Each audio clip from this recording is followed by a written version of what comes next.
نحمده ونصلی علی رسول الکریم فاما بعد اعوذ باللہ من الشیطان الرجیم بسم اللہ الرحمن الرحیم۔ سٹیج میں بیٹھے تمام احباب، سٹیج پر بیٹھے تمام علماء اکرام اور اس ہال میں بیٹھے تمام افراد کو ایک دفعہ پھر اس ادنا سے مسلمان کا جو اپنی زندگی اس لیے گزار رہا ہے کہ اللہ پاک آخرت میں آپ سب کے ساتھ آپ صلی اللہ علیہ وسلم کی خاک پاک کی نسبت سے ہم سب کو اپنی بندگی کا سرٹیفکیٹ عطا فرمائے اور اپنے نبی رحمت صلی اللہ علیہ وآلہ وسلم کے ساتھ اخروی زندگی گزارنے کی توفیق عطا فرمائے۔ میں آپ سب کی توجہ چاہوں گا جو سٹیج پہ بیٹھے ہیں لوگ اور جو اس ہال میں بیٹھے ہیں۔ خاموشی کی استدعا ہے کیونکہ بات بڑی اہم ہے، اور بات یہ ہے کہ سٹیج پہ جتنے علماء کرام بیٹھے ہیں میں ان سب کی جوتیوں کے برابر بھی نہیں، اور جو اس سے پہلے یہاں گفتگو فرما گئے میں ان کی خاک پاک کے برابر بھی نہیں۔ میں ایک گناہ گار مسلمان ہوں، لیکن اللہ کی قسم اللہ پاک اور آپ صلی اللہ علیہ وسلم کے پیروں کی خاک کے صدقے اللہ پاک نے یہ سوچ سمجھ عطا کی ہے کہ اس دنیا میں اب احیاء خلافت کے لیے کھل کر سامنے آنا پڑے گا اور ہر کسی کو اپنا جان، مال، عزت، آبرو سب کچھ لٹانا پڑے گا۔ نہیں لٹاؤ گے تو کفر تم سے سب کچھ ویسے لوٹ کے لے کے جا رہا ہے۔ روز صبح شام ایک جنگ لگی ہوئی ہے اس ملک میں، اور وہ جنگ آپ سب لڑ رہے ہیں، ہم لڑ رہے ہیں، ہماری پاک فوج لڑ رہی ہے، ہمیں آپس میں ایک دوسرے کے ساتھ لڑایا جا رہا ہے۔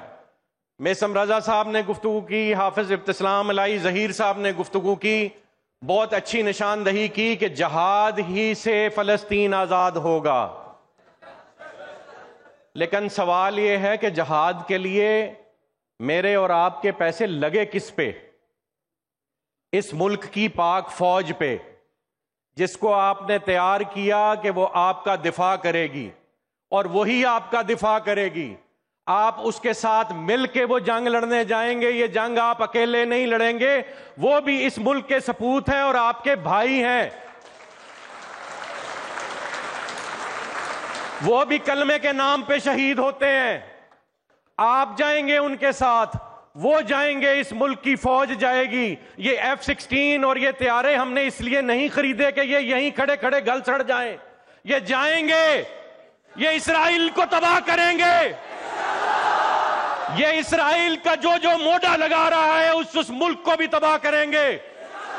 وہ چاہے آپ کی بغل میں بیٹھا یہ انڈیا ہو، وہ چاہے امریکہ ہو، وہ چاہے برطانیہ ہو، جب یہاں سے کالے علم برآمد ہوں گے تو ایک ایک ملک کو ایک ایک خون کے قطرے کا حساب دینا پڑے گا، اور دیں گے وہ، اور لیں گے ہم انشاءاللہ۔ لیکن یہ کام کیسے ہوگا میرے بھائی؟ یہ کام کیسے ہوگا؟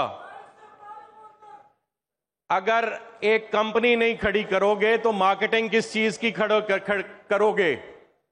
مسلمانوں کی کمپنی خلافت ہے، خلافت ہی نبوت کے بعد دنیا میں رائج ہوئی اور آپ صلی اللہ علیہ وسلم کے خادمین نے کی، ہم نے وہ کام کرنا ہے۔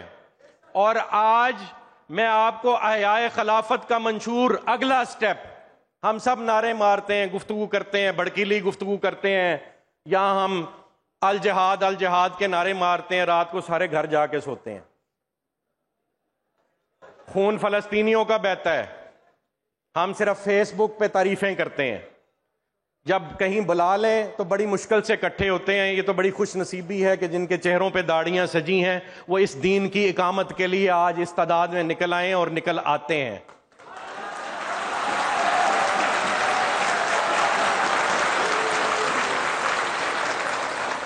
لیکن اس ملک کی باقی 90% آبادی باہر نہیں نکلتی، وہ دین سے بھی آشنا نہیں ہے۔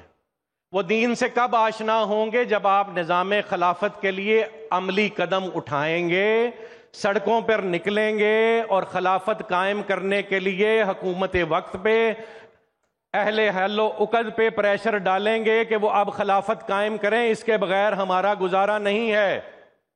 بلوچستان میں کیا ہو رہا ہے، KPK میں کیا ہو رہا ہے، ہمیں آپس میں بھی لڑایا جا رہا ہے۔ پچھلے 5 سال ہمیں اپنی فوج کے خلاف بھڑکایا گیا، جس نے بھی بھڑکایا اس بحث میں نہیں پڑیں گے، لیکن نتیجہ یہ نکلا کہ جو ہماری سرحدوں کے محافظ تھے، جو صبح شام ہمارے لیے جانے دیتے، میں اور آپ جانے تو نہیں دیتے، ہم تو باتیں کرتے ہیں۔ جائے گا آپ میں سے کوئی جا کے جان دے گا؟ گفتگو تو کرتے ہیں نا، لیکن کیا باقی کا 95% ملک جا کے جان دے گا فوجیوں کی جگہ؟ سچ بتاؤ نا یار، کون جان دیتا ہے؟ اس ملک کی فوج جان دیتی ہے آپ کے لیے۔ اس فوج کے ساتھ سیسا پلائی ہوئی دیوار کی طرح آپ کو کھڑے ہونا پڑے گا۔ ان چر پسند عناصر کو جو آپ کو فوج کے خلاف اکسا رہے ہیں، انہیں ناکو چنے چبوانا پڑے گا۔ یہی فوج جائے گی، یہی کالے علم یہاں سے جائیں گے۔ اس کے لیے آج میں آپ کے سامنے احیاء خلافت کا منشور پڑھوں گا، پھر ہم خلافت کا ایک یہاں پہ نظام دیکھیں گے۔ سارے یہ سوال کرتے ہیں کہ خلافت کرتے ہو، خلافت قائم کیسے ہوگی؟ آج آپ کو بتائیں گے انشاءاللہ خلافت کیسے قائم ہوگی، اور پھر میں اور آپ سب اس پہ عمل درآمد کریں گے، اور انشاءاللہ اس ملک میں خلافت قائم ہوگی، اور پھر فوجیں یہاں سے چلیں گی جنہوں نے مہدی علیہ السلام کے ساتھ جا کے فلسطین کو آزاد کرانا ہے۔ بسم اللہ الرحمن الرحیم۔ احیاء خلافت کا منشور۔ مدینہ میں رسول اللہ صلی اللہ علیہ وآلہ وسلم کی قائم کردہ اسلامی ریاست کے بعد پاکستان وہ دوسری ریاست ہے جو اسلام کے نام پر قائم کی گئی، مگر اس کے قیام کے کچھ عرصے بعد ہی اس کے قیام کے مقاصد کو پس پشت ڈال دیا گیا، جس کی وجہ سے وہ لوگ جو اسلام سے آئینی اور قانونی احکام اخذ کرنے کی اہلیت رکھتے تھے، انہیں ہر سطح پر مزاحمت کا سامنا کرنا پڑا۔ ان میں بہت سے لوگ مایوس ہو کر ملک چھوڑ گئے۔ پیچھے رہ جانے والوں نے جمہوریت کو ایک طریقہ کار کے طور پر قبول کر لیا، اور اسلام کا نفاذ چند غیر مؤثر آئینی شکوں تک محدود رہ گیا۔ نتیجتاً اسلام ہمارے سیاسی افق سے معدوم ہوتا چلا گیا، اور اقتدار کی کشمکش صرف سیکولر قوتوں تک محدود رہ گئی، اور ملک سیاسی انتشار اور عدم استحکام سے دوچار رہا۔ اسی عدم استحکام کا جواز بنا کر استعماری قوت یعنی امپیریلسٹ قوتوں نے وقتاً فوقتاً اپنی مرضی کے حکمران اس ملک پر مسلط کیے، تاکہ ایک طرف تو پاکستان کو اصل اسلام سے دور رکھا جا سکے، اور دوسری طرف اس علاقے میں ان بڑی طاقتوں کے مفادات کو تحفظ یقینی بنایا جا سکے۔ دنیا میں صرف وہی قومیں ترقی کرتی ہیں، بڑی امپورٹنٹ چیز ہے۔ میں روٹین کی تقریر سے ہٹ کے گفتگو کر رہا ہوں، لیکن اس کو سمجھیے، اگر خلافت قائم کرنی ہے خالی نعروں سے نہیں ہونی۔ دنیا میں صرف وہی قومیں ترقی کرتی ہیں جو انسان، کائنات اور زندگی کے بارے میں اپنے بنیادی عقیدے اور ان سے پھوٹنے والے نظام کے مطابق اپنی ترجیحات کا تعین کرتے ہیں۔ لوگ پوچھتے ہیں نا ویسٹ کیوں ترقی کرتا ہے؟ وہ جس نظریے پہ بلیو کرتا ہے اس کو امپلیمنٹ کرتا ہے۔ ہم جس نظریے پہ بلیو کرتے ہیں اس کی جگہ ہم نے جمہوریت کو جگہ دے دی ہے۔ ایسی ریاستوں کے تعلیمی نظام سے لے کر معاشی پالیسیوں تک، اور معاشرتی اقدار سے لے کر خارجہ پالیسی تک، ہر چیز ان کے اس بنیادی فکر سے جڑی ہوتی ہے جسے انہوں نے عقیدے کے طور پر اختیار کرنا ہوتا ہے۔ ہم مسلمان ہیں، اگر ہم اپنی شناخت کے ساتھ دنیا کا سامنا کرنے سے گھبرائیں گے، یا ہم اپنے اسلام کو دنیا کے لیے قابل قبول بنانے کی خاطر اسے سیکولر جمہوریت سے جوڑنے کی کوشش کریں گے، جو ہم اس ملک میں کرتے ہیں، جمہوریت سے جوڑنے کی کوشش کریں گے، تو ہم اس دنیا میں بھی ناکام رہیں گے، اور آخرت میں بھی اللہ سبحانہ تعالیٰ کے غضب کے مستحق ٹھہریں گے۔ اسلام کو ایک نظام زندگی کے طور پر اختیار کرنا ہماری شرعی ذمہ داری ہی نہیں، یہ ہمارے عوام کی اکثریت کی دلی تمنا بھی ہے۔ بتائیں آپ کی تمنا ہے؟ اسلامی فلاحی ریاست وہ مثالی ریاست ہے جو حاکمیت اعلیٰ کے لیے اور اقتدار عوام کے لیے کے شرعی اصول پر قائم ہوتی ہے۔ اس چیز کو سمجھیں، جمہوریت کیا ہے؟ بندوں کی بندوں پہ حکومت۔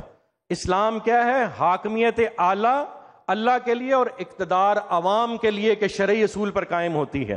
اگر آئین کو کوئی اور شق اس اصول سے تضاد، اگر آئین کی کوئی اور شق اس اصول سے تضاد رکھتی ہو تو اس آئین سے حذف کر دینا یا نظر انداز کر دینا ہمارے اوپر لازم ہے۔ حاکمیت اعلیٰ اللہ کے لیے کا معنی ہے کہ قانون صرف اللہ کے احکامات سے ہی اخذ کیا جا سکتا ہے، جس کے بنیادی ماخذ صرف قرآن اور سنت اور اجماع صحابہ رضوان اللہ اجمعین ہے، اور قیاس قرآن اور سنت تک پہنچنے کے شرعی ذرائع میں سے ہے۔ قرآن اور سنت قانون اخذ کرنے کا یہ کام صرف وہ جید علماء اور اسلامی قوانین کے ماہرین ہی کر سکتے ہیں جو اجتہاد کی اہلیت رکھتے ہوں۔ اس طریقے سے اخذ کردہ قوانین پر عمل اسلامی ریاست کے ہر ادارے پر لازم ہوتا ہے۔ اقتدار عوام کے لیے ہے۔ عوام کے لیے سے اخذ ہونے والی سب سے اہم چیز یہ ہے کہ موجودہ پارلیمانی نظام کو ایک ایسے نظام سے بدلا جائے جس میں عوام براہ راست اپنا حکمران منتخب کریں۔ قومی اور صوبائی اسمبلیوں پہ اربوں روپے ضائع کر کے ریاست کو بدعنوان ممبران اسمبلی کے رحم و کرم پر چھوڑنا سراسر حماقت اور ظلم ہے۔ تکمیل پاکستان موومنٹ یہ سمجھتی ہے کہ امت بالعموم اور پاکستان کے عوام بالخصوص پچھلے چند سالوں میں جن حالات و حوادث سے گزرے ہیں، ان کے لیے سوائے اپنی بنیادی عقیدے کی طرف لوٹنے اور اسلام کو اپنے نظام حیات کے طور پہ اپنا لینے کے سوا اور کوئی راستہ نہیں بچا۔ شاید ان حالات و حوادث کی چکی میں پس کر ہی ان کا شعور بیدار ہونا تھا۔ یہ واللہ خیر الماکرین ہے کہ آج آپ اور ہم کھڑے ہو کے جمہوریت کفر ہے اور خلافت حق ہے کی گفتگو کر رہے ہیں۔ تکمیل پاکستان موومنٹ اپنے تمام تر وسائل اور توانائیوں کے ساتھ امت کے شعور کو اسلامی بنیادوں پر بیدار کرنے کا عزم رکھتی ہے، اور ان تمام لوگوں کو اس تحریک میں شمولیت کی دعوت دیتی ہے جو اسلام اور پاکستان کا درد رکھتے ہیں اور اللہ کی رضا کے حصول کو اپنی زندگی کا نصب العین سمجھتے ہیں۔ تکمیل پاکستان موومنٹ تمام سیاسی جماعتوں اور مقتدر اداروں سے امید رکھتی ہے کہ وہ قیام پاکستان کے مقاصد کی تکمیل کے لیے اپنے مفادات اور انا کو ایک طرف رکھ کے ایک ایسے نظام کے قیام پر اتفاق کر لیں گے جو دنیا میں ہماری عزت اور خوشحالی اور آخرت میں ہماری مغفرت اور قبولیت کا ضامن ہو سکتا ہو۔ میں چاہوں گا مار بھائی وہ ذرا آپ امیج لگا دیں نظام کا۔ نظام خلافت کے بنیادی خد و خال، یہ نظام خلافت ہے جی، کیسے قائم ہوگا اس کو سٹڈی کیجئے، اس پہ بحث کیجئے، اس پہ اپنی سوسائٹی کو تیار کیجئے۔ یہ جمہوریت کی نفی کرے گا۔ یہ جو ہم الیکشن کھیلتے ہیں نا، یہ اس کا متبادل اسلامی نظام ہے جو آج تک کسی نے آپ کو وضع کر کے نہیں دکھایا۔ یہ پہلی دفعہ یہ کاوش ہوئی ہے، یہ میں آپ کو ابھی ایکسپلین کرتا ہوں۔ اسلامی عقیدہ حکومت کی اس اساس و بنیاد ہوگا، اور مسلمانان پاکستان اسلام کے نفاذ کے لیے اپنے خلیفہ نائب کا انتخاب کریں گے۔ خلیفہ کے انتخاب کے لیے اور مرکزی و صوبائی مجالس شورا کے انتخاب کے لیے امیدواران کے نام الگ الگ، یہ امپورٹنٹ ہے، اس کو سمجھیے، الگ الگ الیکشن کمیشن کو اس نئے نظام کے تحت جمع کروائے جائیں گے۔ الیکشن کمیشن اسلامی قوانین کو ملحوظ خاطر رکھتے ہوئے صرف باکردار لوگوں کو حکومتی ایوانوں تک رسائی کا موقع دے گا۔ پہلے مرحلے میں مرکزی مجلس شورا اور دوسرے مرحلے میں صوبائی مجلس شورا کے لیے اپنے اپنے علاقے میں الیکشن کا انعقاد ہوگا۔ اسلامی نظام میں بھی جب شورا سلیکٹ ہوگی تو الیکشن ہوگا، لیکن الیکشن جمہوریت نہیں ہوتا۔ جمہوریت ہے بندوں کی بندوں پہ حکمرانی۔ جمہوریت ہے کہ میجورٹی آف پیپل اکٹھے ہو کے، لوگ اکٹھے ہو کے اللہ کے سامنے جب قانون سازی کرنا شروع کر دیتے ہیں تو وہ جمہوریت ہے، اور اسی لیے وہ شرک اور کفر ہے۔ پہلے مرحلے میں مرکزی مجلس شورا اور دوسرے مرحلے میں صوبائی مجلس شورا کے لیے اپنے اپنے علاقے میں الیکشن کا انعقاد ہوگا، اور کامیاب ممبران کو مجالس شورا کا منتخب رکن قرار دیا جائے گا۔ مجلس شورا کے توثیق شدہ ناموں میں سے براہ راست عوام کی کثرت رائے حاصل کرنے والے امیدوار کو خلیفہ نامزد کیا جائے گا۔ یعنی یہ جو مجلس شورا ہے جو آپ کے ووٹ سے اس کو یہ اختیار حاصل ہوگا کہ جو الیکشن کمیشن میں آپ لوگ نام جمع کروائیں گے خلافت کے لیے، ان کے ناموں کی توثیق مجلس شورا کرے گی اور خلیفہ اپنے ڈائریکٹ ووٹ سے آئے گا۔ یعنی مجلس شورا میں پہلے آپ اسلامی عقائد رکھنے والے ممبران کو پہنچائیں گے، وہ پھر الیکشن کمیشن کو جمع کرائے جائیں گے، ان میں سے خلیفہ کو شارٹ لسٹ کریں گے کہ یار یہ 5-7 بندے اس قابل ہیں کہ یہ خلافت کا کردار ادا کر سکتے ہیں۔ مجلس شورا کے توثیق شدہ ناموں میں سے براہ راست عوام کی کثرت رائے حاصل کرنے والے امیدوار کو خلیفہ نامزد کیا جائے گا۔ سپریم کونسل کے ارکان کی بیعت انعقاد کے بعد خلافت قائم ہو جائے گی۔ سپریم کونسل کیا ہے؟ یہ سپریم کونسل ہے۔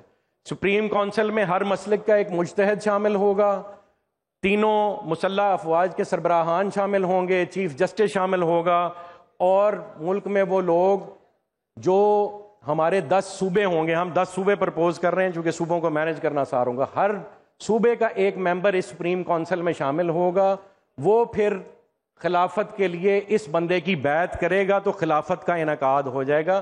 یہ تمام وہ کام ہیں جو شریعہ سے لیے گئے ہیں اور اس کی روشنی کی صورت میں یہ آگے آپ کے لائے جا رہے ہیں۔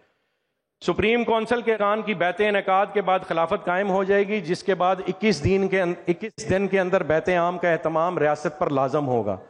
نظام حکومت نظام وحدت ہوگا، نہ کہ صوبائیت پر مبنی نظام وفاق۔ مرکزی و صوبائی مجالس شورا کے باقاعدہ انتخاب کے ذریعے قائم کیا جائے گا۔ غیر جماعتی بنیادوں پر حاصل کردہ ووٹوں کی بنیاد پر مرکزی مجلس شورا میں نمائندگی دی جائے گی۔ جس وقت خلافت ہوگی تو پارٹیاں نہیں ہوں گی، انڈیویجول ممبران اپنے اپنے علاقے سے سلیکٹ کیے جائیں گے، ناظمین بھی آپ لوگ خود سلیکٹ کریں گے اور وہ آپ کی یہ صوبائی مجلس شورا بنے گی۔ خلیفہ جو ہے وہ اپنے منسٹرز مقرر کرے گا، خلیفہ اپنے گورنرز مقرر کرے گا، اور گورنرز کے تحت یہ جو آپ کی سول ایڈمنسٹریشن ہے یہ چلے گی۔ پولیس فوج کے نیچے ایک ادارہ ہوگا۔ ریاست میں شامل تمام انتظامی اکائیوں کے نمائندوں، 6 مجتہین، 3 عسکری نمائندوں، 10 صوبائی شورا کے نمائندوں اور عدلیہ کے نمائندوں پر مشتمل ایک سپریم کونسل ملک کا اعلیٰ ترین ادارہ ہوگی۔ مرکزی مجلس شورا کے بنائے ہوئے قوانین کی توثیق کرے گی۔ یہ جو مجلس شورا ہے یہ صرف ایڈمنسٹریٹو قوانین بناتی ہے، جہاں اسلام قانون دے چکا ہے وہاں اس کو اختیار نہیں ہے قانون بنانے کا۔ سپریم کونسل میں ہر صوبے سے ایک ممبر شامل کیا جائے گا۔ مختلف مسالک سے تعلق رکھنے والے 6 مجتہدین علماء، 3 حاضر سروس فوجی افسران جو تینوں افواج کی نمائندگی کریں گے، اور 2 قانون دان جن کے نام قاضی القضاء دیں گے، سپریم کونسل کے ممبران ہوں گے۔ اس طرح سپریم کونسل کے ممبران کی کل تعداد 21 ہوگی۔ ایک امپورٹنٹ چیز جی، خلیفہ چیف جسٹس کو اپوائنٹ کرے گا اور ریموو بھی کر سکتا ہے۔ خلیفہ اسی طرح قاضی المظالم کو اپوائنٹ کرے گا، اور قاضی المظالم کے پاس یہ اختیار ہے کہ وہ مرکز شورا یا سپریم کونسل کی رضامندی سے خلیفہ کو ہٹا سکتی ہے اگر خلیفہ اسلام سے انحراف کرے گا۔ قرآن و سنت، اجماع صحابہ، قیاس سے اخذ شدہ جس قانون پہ سپریم کونسل میں شامل مجتہدین کا اجماع ہوگا، اس کی پابندی ریاست پر لازم ہوگی۔ کسی موضوع پر ایک سے زیادہ شرعی آراء ہونے کی صورت میں جس شرعی رائے کو خلیفہ اختیار کرے گا اسے قانون کا درجہ حاصل ہوگا۔ مرکزی مجلس شورا سے منظور ہو کر آنے والے انتظامی قوانین کی توثیق سپریم کونسل کثرت رائے کی بنیاد پر کرے گی۔ خلیفہ بالفعل امیر جہاد ہوتا ہے۔ یہ ایک بہت اہم مسئلہ ہے کہ آرمی چیف کون ہوگا، تو جو خلیفہ ہے وہی آرمی چیف کا رول پلے کرے گا، یا جو تینوں مسلح افواج کا جو سربراہ ہے وہ خلیفہ خود ہوگا۔ تو یہ رولا جو ہمارے ملک میں پڑا رہتا ہے آئے دن کے چیف کون ہوگا، وہ خلیفہ ہی ہوگا۔ مرکزی مجلس شورا سے منظور ہو کے آنے والے انتظامی قوانین کی توثیق سپریم کونسل کثرت رائے کی بنیاد پر کرے گی۔ خلیفہ بالفعل امیر جہاد ہوگا، اور اس کے پاس افواج پاکستان کے سربراہان، افواج کے دیگر اعلیٰ عہدیداران، قاضی القضاء، والیوں یعنی گورنرز، اور ریاستی امور چلانے کے لیے وزراء یا معاونین کی تقرری اور معزولی کا بھی اختیار ہوگا۔ عدلیہ کے ججوں کو ہنگامی بنیادوں پر قوانین شرعیہ کی تعلیم حاصل کرنا ہوگی تاکہ وہ صحیح اور بر وقت فیصلے کر سکیں۔ نظام انفرادی معاملات، احتساب اور ریاست کے خلاف شکایات کے سدباب کے لیے نئے سرے سے منظم کیا جائے گا۔ محکمۃ المظالم ریاست کے خلاف عوام کی شکایات کا ازالہ کرے گا، اور قاضی المظالم کے پاس انعراف کی صورت میں خلیفہ کو معزول کرنے کا بھی اختیار ہوگا۔ قتل، چوری، زنا بالرضا، زنا بالجبر، قذف، ملاوٹ، شراب نوشی اور عوام یا ریاستی اموال میں بدعنوانی کی شرعی سزاؤں کا نفاذ فوری طور پر عمل میں لایا جائے گا۔ موجودہ انتظامی ڈھانچہ ختم کر کے صوبوں کی امور کی نگرانی والیوں اور ضلعی امور کی نگرانی عاملین ایڈمنسٹریٹرز کے سپرد کر دی جائے گی۔ بس یہ جی آخری صفحہ ہے۔ محکمۃ المظالم کے زیر نگرانی خصوصی کمیشن ملک میں رائج تمام موجودہ قوانین کو اسلام کے تناظر میں جائزہ لے گا اور تمام موضوعات پر اسلامی قوانین کا اجرا کرے گا۔ غیر جماعتی بنیادوں پر بلدیاتی انتخابات کروا کر ترقیاتی امور کی ذمہ داری ان کے حوالے کر دی جائے گی۔ ضلعی ناظمین کا انتخاب براہ راست ہوگا، اور ہر ضلع سے ضلعی ناظم کے انتخاب میں پہلے اور دوسرے نمبر پر آنے والے افراد ایک صوبائی مجلس شورا کی صورت میں سامنے آئیں گے۔ نظام حکم مرکزیت کا حامل ہوگا اور انتظامی ڈھانچہ غیر مرکزی ہوگا۔ یہ ایک کمپلیٹ ترتیب ہے جی، یہ آپ کے سامنے میں نے بیان کی ہے۔ مقصد صرف یہ ہے کہ اگر اب آپ چاہتے ہیں کہ خلافت قائم ہو تو اس نمونے پہ عملی طور پر آپ کو آگے چلنا پڑے گا، اس کے سوا ہمارے پاس کوئی حل نہیں ہے۔ صرف نعرے مارنے سے یہ نہیں ہوگا، عملی طور پہ آپ سب پر فرض عین ہے کہ اس نظام کو سمجھیں اور آگے سمجھائیں اور اپنے اہل نصرہ پر یہ پریشر ڈیولپ کریں۔ پہلی دفعہ خلافت قائم ہونے کے لیے جو غلبہ پا جائے وہ خلافت قائم کرے گا، وہ بھلے ہمارا آرمی چیف ہی کیوں نہ ہو۔ تو جزاک اللہ خیر جی، شکریہ۔